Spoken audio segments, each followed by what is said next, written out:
Jyotiba Phule group of education में आपका स्वागत है। ज्योग्राफी की ऑनलाइन की यह तीसरी क्लास है हमारी। अब तक हम मानव भूगोल की प्रकृति और विषय क्षेत्र के बारे में अध्ययन कर रहे हैं। देखिए, हमने मानव भूगोल के बारे में जाना, सामान्य जानकारी ली प्रश्न कि मानव भूगोल क्या है, किस में अध्ययन करवाया जाता है और किस चीज का अध्ययन करवाया जाता है। भूगोल का उद्गम कैसे हुआ, स्वतंत्र विषय कैसे बना। इसके अलावा कुछ विचारधाराओं का अध्ययन किया, संभववाद, नवनिश्चयवाद, वियतिवाद, यादववाद, जावरवाद। और इन विचारधाराओं के आधार पर हमने पढ़ा, समझा कि ये विचारधाराएं हैं वो विभिन्न तरीके से किसी भी मानव को दास माना गया, प्रकृति का। दूसरा प्रकृति का मानव दास है और दूसरे का दास किसका है, मानव प्रकृति का है। इन विचारधाराओं के फलस्वरूप अगला जो हमारा पॉइंट है उसमें मानव का प्रकृति कर। देखिए, हम पहले भी पढ़ चुके हैं और संक्षेप में बता चुका हूं मैं पहले कि मानव है वो धीरे धीरे अपने विवेक से प्रकृति उन्हें अवसर प्रदान करती रही और मानव उनका उपयोग करते हुए, अपनी बुद्धि का उपयोग करते हुए जो प्रौद्योगिकी या जो अवसर मिले उनके द्वारा संभावना तलाशने लगा। देखिए, हम ये जानते हैं कि मानव कैसा विवेकशील है और जब उसे आवश्यकता पड़ती है तो उसकी खोज कर लेता है। आदि मानव की बात करें तो जैसे आदि मानव था वो क्या करता था, केवल देव पूजा के लिए कार्य करता था। इसके बाद उसकी किसकी खोज की, उसने आग की। ऐसे कि आग की खोज की। एक बार क्या हुआ कि किसी वन में आग लग गई। क्या लग गई? आग लग गई वन में। और वन में आग लगी, देखिए सामान्यतः वनों में है जो आग लगाता नहीं है, मतलब कि यहाँ पर आग जो लगती है वो पेड़ों पर, जैसे पेड़ है उनके जो पत्ते हैं उनमें घर्षण पैदा होता है। घर्षण पैदा होने से उनमें क्या होता है कि घर्षण उत्पन्न होने से चिंगारी उठती है पत्तों पर या पत्तों पर, और चिंगारी उठने से वन में आग लग जाती है। तो वन में आग लग जाती है और आग का श्रेय बताया जा रहा है किसके लिए जाते थे, पेट पूजा के लिए। क्या करते थे, शिकार करते थे। क्या करते थे, शिकार करते थे। जब वन में क्या हुआ कि ये लोग गए और वहां पर हम सामान्य देखते हैं पत्थर के टुकड़े हैं वो पड़े रहते हैं या जगह जगह पर गिरे रहते हैं। इनमें से एक ने क्या किया, मानव ने कि उस पत्थर को उठाया और पत्थर को उठाकर किसी जानवर की तरफ फेंका। क्या किया, पत्थर को उठाया, जानवर की तरफ फेंका उसको। जब जानवर ने ना लगकर वो पत्थर कहां चला गया, किसी दूसरे पत्थर से टकरा गया। पत्थर दूसरे पत्थर से टकराया और दूसरे पत्थर से टकराने के कारण, देखिए पत्थर जब फेंका गया उसकी गति क्या थी, तेज थी उस समय, और गति तेज थी तो पत्थर फेंका, गति तेज, दूसरे पत्थर से टकराया और टकराने के बाद में पत्थर जब पत्थर से उड़ा तो उससे चिंगारी निकली और चिंगारी निकली तो उसके बाद में क्या हुआ कि वन में क्या लग गई, आग लग गई। इसमें वन में, और वन में सामान्यतः हम जानते हैं कि जीव जंतु पाया जाता है, और आग लगने के कारण क्या हुआ कि जो जीव थे वो आग में या आग में क्या हुआ, उसका जलना प्रारंभ हो गया। जीवों का आग में जलना प्रारंभ हो गया। जब जीव आग में जल गए, पहले या इससे पहले वो लोग मांस खाते थे कच्चा, लेकिन जो जल गए अब क्या हो गए, पक गए। कौन? जानवर। अब ये लोग खाते तो मांस ही थे, लेकिन इन्होंने क्या सोचा कि आज शिकार करने की आवश्यकता नहीं है, हमें शिकार कैसे मिल गया? ऑलरेडी मिल गया है, तैयार मिल गया है। तो इन्होंने सोचा देखते हैं एक बार कि इसको कैसा स्वाद आता है। तो इन्होंने पका हुआ मांस खाना मांस से प्रारंभ किया। इनको स्वाद अच्छा लगा तो इन्होंने क्या कहा, जब से ही इन लोगों ने पका हुआ मांस खाना प्रारंभ कर दिया, पका हुआ मांस खाना प्रारंभ कर दिया। तो देखिए यहाँ से किसकी खोज करी इन्होंने? आग की खोज करी, और आग की खोज के साथ मांस की कैसा खाने लगे? पका हुआ खाने लगे। अब तक ये कैसे रहते थे?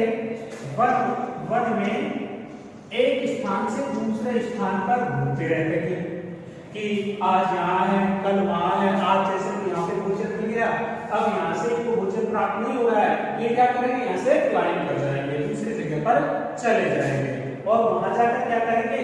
पुनः वही प्रतिक्रिया है कि भोजन की तलाश में एक दूसरे से भटकते रहेंगे। लेकिन कालांतर में क्या हुआ?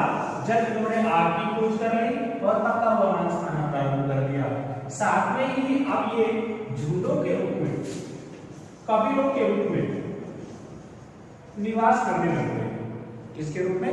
कबीलों के रूप में निवास करने लगे, क्योंकि अब इन्होंने धीरे धीरे कृषि कार्य प्रारंभ कर दिया। जहां से ये कहा जाता है कि कृषि कार्य प्रारंभ किया, वहां से मानव कैसे रहने लगा? स्थायी निवास करने लगा। जब से मानव ने कृषि की, तब से मानव स्थायी रूप में निवास करने लगा। इससे पहले जो मानव था, कृषि नहीं करता था, वो एक स्थान से दूसरे स्थान पर भटकता रहता था। अब देखिए कृषि कहां पर? जहां पर तो क्या आवश्यकता होगी? जल की पूर्ति हो जाए, मृदा भी कैसी हो? उपजाऊ हो, अर्थात उनकी आवश्यकताओं की क्या हो जाए? वहां पर पूर्ति हो जाए। और इन आवश्यकताओं की पूर्ति कहां होगी? नदियों के किनारे, तालाबों के किनारे। तो अधिकांश जो सभ्यताएं हैं, जितनी भी अधिकांश सभ्यताएं प्राचीन पाई गई हैं, जैसे सिंधु घाटी सभ्यता है, हड़प्पा की सभ्यता है, मोहनजोदड़ो है, कालीबंगा है, मिस्र की सभ्यता है, मेसोपोटामिया सभ्यता है, ये सारी सभ्यताएं हैं जो मुख्य रूप से नदियों के किनारे पाई गई। क्योंकि रीजन वही है, क्योंकि आसपास की जो भूमि होती है कैसी होती है? उपजाऊ होती है, और उपजाऊ होने के साथ नदी से जल प्राप्त हो गया इनको, और अपनी आवश्यकताओं की पूर्ति के लिए इनको क्या मिल गया? रोजगार मिल गया। इसके रूप में, कृषि के रूप में इनको रोजगार मिल गया, जिससे इनकी आवश्यकताएं क्या हो जाती? पूरी हो जाती।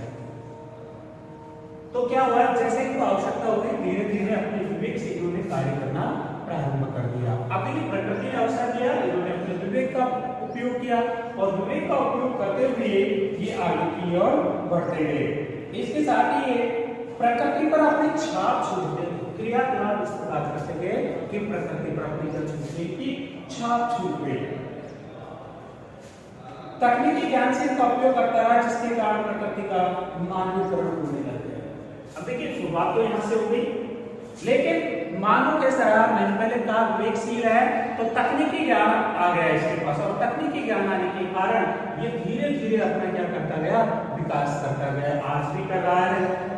जैसे देखिए एक हमारे भूगोल में पढ़ाया था पिछले वाले वीडियो में, संसाधन भूगोल, एक नाम आया था संसाधन भूगोल। तो हम यहाँ पर चर्चा करेंगे उसकी। तो संसाधन का मतलब क्या है? संसाधन, ये संसाधन किसे कहते हैं? कि वे पदार्थ या वे वस्तुएं या वे तत्व जो प्रकृति में पाए गए हैं, जैसे मृदा है, जल है, वायु है, इत्यादि कहाँ है? पृथ्वी पर पाए जाते हैं, स्वतंत्र रूप से है। लेकिन ये कैसे नहीं है? संसाधन नहीं है। अभी जब तक, कब तक है? जब तक मानव इसका उपयोग नहीं करता। इन पदार्थों का, इन वस्तुओं का जब तक मानव उपयोग नहीं करता है, तब तक अपने लिए संसाधन नहीं कह सकते हैं। क्योंकि संसाधन के लिए आवश्यक है कि संसाधन उस वस्तु को तभी कहा जाएगा जब वो मानव की विकास के लिए हो कि किस प्रकार के उद्देश्य से वस्तु के मानव का विकास किस प्रकार होगा इससे, और कितनी मात्रा में पाई जाती है ये वस्तु, कितना व्यय होगा इस पर। अर्थात जिमरमैन ने कुछ परिभाषाएं बताई है कि संसाधन के लिए या किसी भी वस्तु को हम संसाधन तभी कहेंगे जब इनकी आवश्यकता या इनकी खरी उतरे, तभी संसाधन की संख्या दी जा सकती है, इसमें जिमरमैन ने कहा। अब देखिए पुनः वापस वही है कि संसाधन के रूप में कि जिनको रोजगार मिल गया, हाँ कृषि करने लगे, अब कृषि के साथ साथ जैसे पेड़ पौधे पाए गए, इन्होंने पेड़ पौधों का पालन प्रारंभ कर दिया। अब पेड़ पौधों से क्या प्राप्त होने लगे, इनको लकड़ी प्राप्त होने लगी। सामान्यतः पहले लकड़ी का प्रयोग इन्होंने किसमें किया, ईंधन के रूप में किया, लेकिन धीरे धीरे क्या हुआ कि विवेकशील पता है कि विवेकशील है और अपना विकास निरंतर कर रहा है। अब लकड़ी का उपयोग ही व्यापारिक रूप से भी करने लगे कि फर्नीचर के रूप में उपयोग करने लगे, इसका लकड़ी का। तो प्रारंभ तो कहां से है, आदि मानव से, लेकिन अपना धीरे धीरे निरंतर विकास करता रहा और व्यापार फर्नीचर पर आ गया। इसके अलावा लकड़ी का उन्होंने अन्य चीजों में उपयोग किया। इस तरह प्रकृति का है और धीरे धीरे क्या होने लग गया, मानवीकरण होने लग गया। प्रकृति स्वतंत्र रूप से पहले थी, लेकिन मानव ने उसका जो उपयोग किया और अपने विवेक का उपयोग करता रहा, जिससे प्रकृति का क्या हो गया, मानवीकरण हो गया। इस तरह प्रकृति है उस पर आज भी मानव है अपनी छाप छोड़ता जा रहा है विभिन्न प्रकार से, लेकिन संभववाद के अनुसार मानव है अपने विवेक का उपयोग करते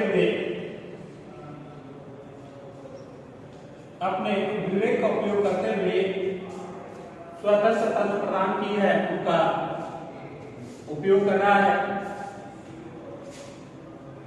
और अनिश्चित तौर पे जैसे लाल बत्ती वाला उदाहरण दिया था मैंने कि ट्रैफिक में लाल बत्ती और हरी बत्ती का संकेत है, और उस संकेत के माध्यम से यदि सही उपयोग किया गया या अधिक मात्रा में उपयोग किया तो प्रकृति का जो यो कहेंगे प्रकृति अपना हानिकारक प्रभाव या दुष्परिणाम दिखाना प्रारंभ कर देगी। मानव मूल की कुछ विचारधाराएं हैं, उनमें कल्याणकारी विचारधारा, कल्याणकारक विचारधारा, अमूल्यवादी विचारधारा,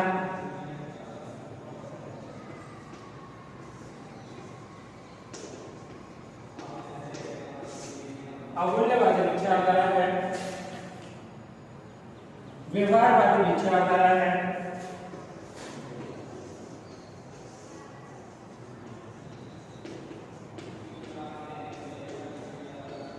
व्यवहारवादी विचारधारा।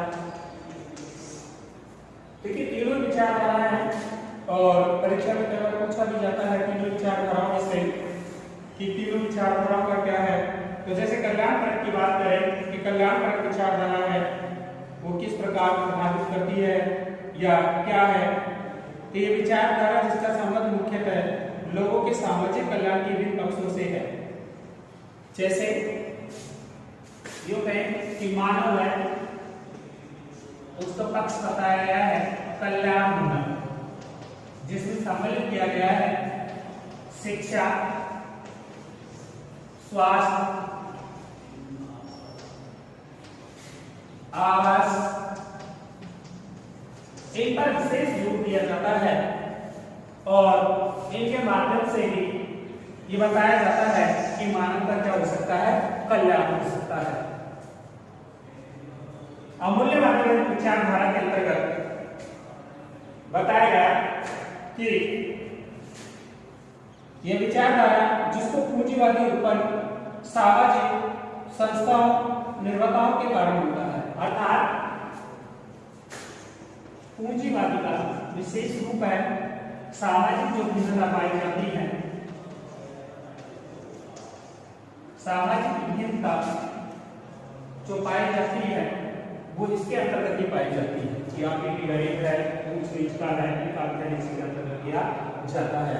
व्यवहार वाले विचारधारा के अनुसार यह प्रत्यक्ष अनुभव है और मानवीय जातियों का प्रत्यक्ष अनुभव किया जाता है और मानव जातियों का विभिन्न प्रकार से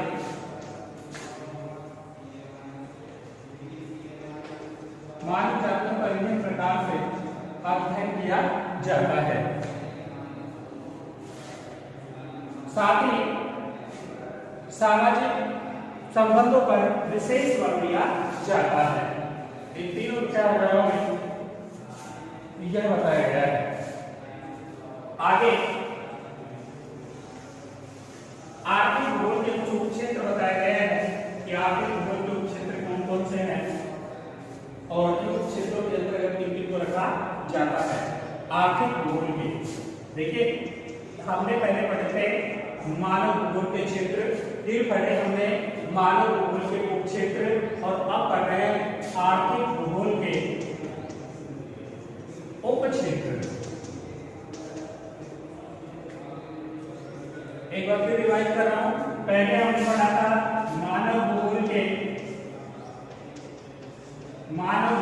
क्षेत्र कल के वीडियो में। आज कल हमने पढ़ा फिर मानव भूगोल के उपक्षेत्र और आज जो नेक्स्ट है वह है आर्थिक भूगोल के उपक्षेत्र। आर्थिक भूगोल के उपक्षेत्र देखिए आर्थिक भूगोल के उपक्षेत्रों में जो रखा गया है वो है पहला संसाधन भूगोल। संसाधन भूगोल। दूसरा रखा गया है इसमें कृषि भूगोल।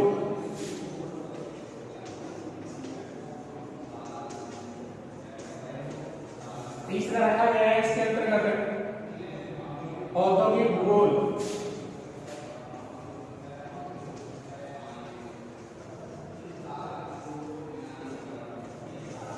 चार नंबर पे रखा गया है पर्यटन भूगोल। पर्यटन भूगोल और लास्ट में रखा गया है विपणन भूगोल।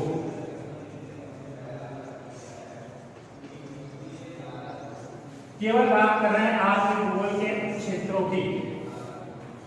संसाधन भूगोल के अंतर्गत मैंने भी बताया था कि वे संसाधन जिनका मानव वे संसाधन या वे वस्तुएं जिनका मानव उपयोग कर अपना क्या करे विकास करे, अपनी आवश्यकताओं की पूर्ति कर ले, उन्हें संसाधन भूगोल के अंतर्गत रखा गया है। जैसे खनिज है,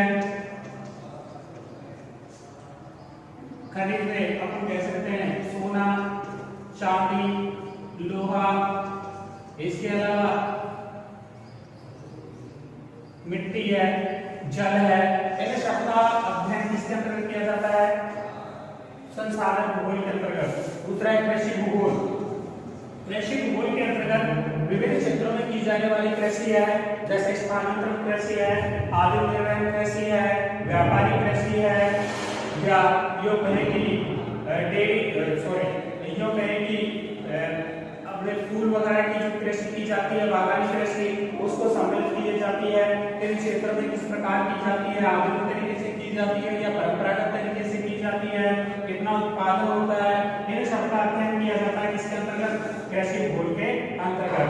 औद्योगिक भूगोल के अंतर्गत अध्ययन किया जाता है कि उद्योग क्षेत्रों से संबंधित किन क्षेत्रों में विकास के आधार पर वहां पर जो औद्योगिक कंपनियां हैं या उद्योग धंधे हैं वो किस प्रकार स्थापित है, इन सब का अध्ययन किया जाता है औद्योगिक भूगोल के अंतर्गत। पर्यटन भूगोल के अंतर्गत क्षेत्र में पाए जाने वाले पर्यटन क्षेत्र हैं, जैसे अपना उदाहरण ले यहाँ का तो आभानी की चांदवाली, अजयगढ़, भानगढ़, ये क्या है?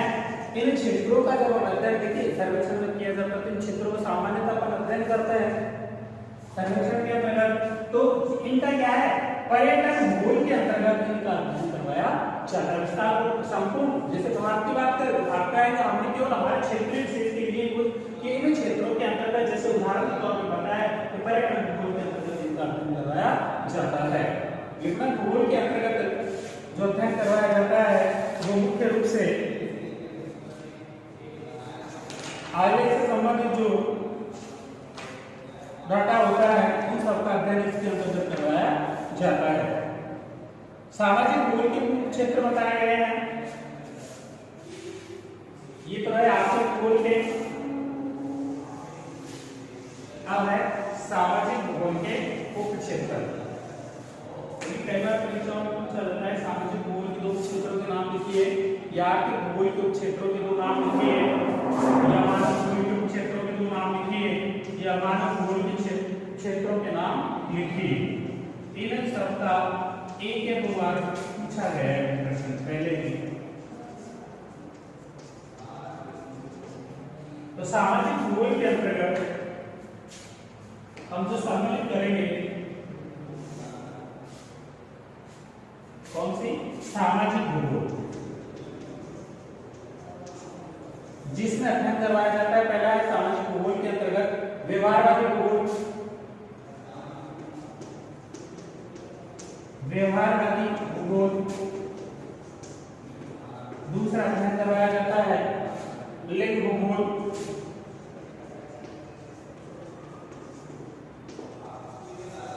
तीसरे तौर पर अध्ययन करवाया जाता है सामाजिक कल्याण का भूगोल,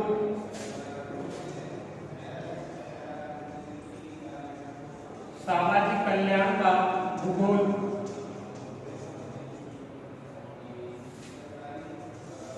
चौथे नंबर पे जो अध्ययन करवाया जाता है इसमें वो है चिकित्सा भूगोल,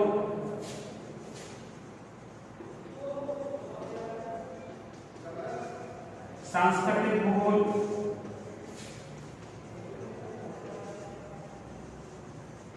इन सबका अध्ययन सामाजिक भूगोल के क्षेत्र के अंतर्गत करवाया जाता है। तो सामान्य है हमारा जो पहला चैप्टर है वो समाप्त होता है, और पहले चैप्टर के अंतर्गत यदि आपको कोई समस्या आ रही हो तो कमेंट्स में लिखें जिससे आपका सॉल्यूशन किया जा सके। एक बार तो मैं रिपीट कर देते हैं कि हमने जो अध्ययन किया वो मानव भूगोल का किया। मानव भूगोल का अध्ययन का मुख्य केंद्र कौन सा है या मुख्य विषय क्या है, तो मानव भूगोल का मुख्य विषय भौतिक प्रकृति और वातावरण, भौतिकता और प्राकृतिक वातावरण के बीच मानव का जो संबंध है उसका अध्ययन करना है। वही जिसके मुख्य पहलू है वह है मानव तथा भौतिक प्राणियों के बीच संबंधों का अध्ययन करना। परिभाषाओं के अंतर्गत आपने रेडजेल, एलेक्सी सैंपल और वेडार-डेलाक्लॉस की परिभाषाएं पढ़ी। उनके अंतर्गत मानव भूगोल मानव समाज और धरातल के बीच संबंधों का संश्लिष्ट अध्ययन है। एलेक्सी सैंपल के अनुसार राष्ट्रीय पृथ्वी और चंचल मानव था। तो इस तरह हमारा जो पहला चैप्टर है वो समाप्त होता है, और जो इस चैप्टर की जितने भी प्रश्न आंसर या फिर नोट्स वगैरह हैं वो आपको आज उपलब्ध करवा दिए जाएंगे। यदि फिर भी कोई समस्या आपको रहती है तो नेक्स्ट जो वीडियो होगा हमारा उसमें चैप्टर शुरू करने से पहले उस टॉपिक के बारे में विचार विमर्श या फिर यूं कहें कि आपकी जो समस्या होगी उसका सॉल्यूशन कर दिया जाएगा। धन्यवाद।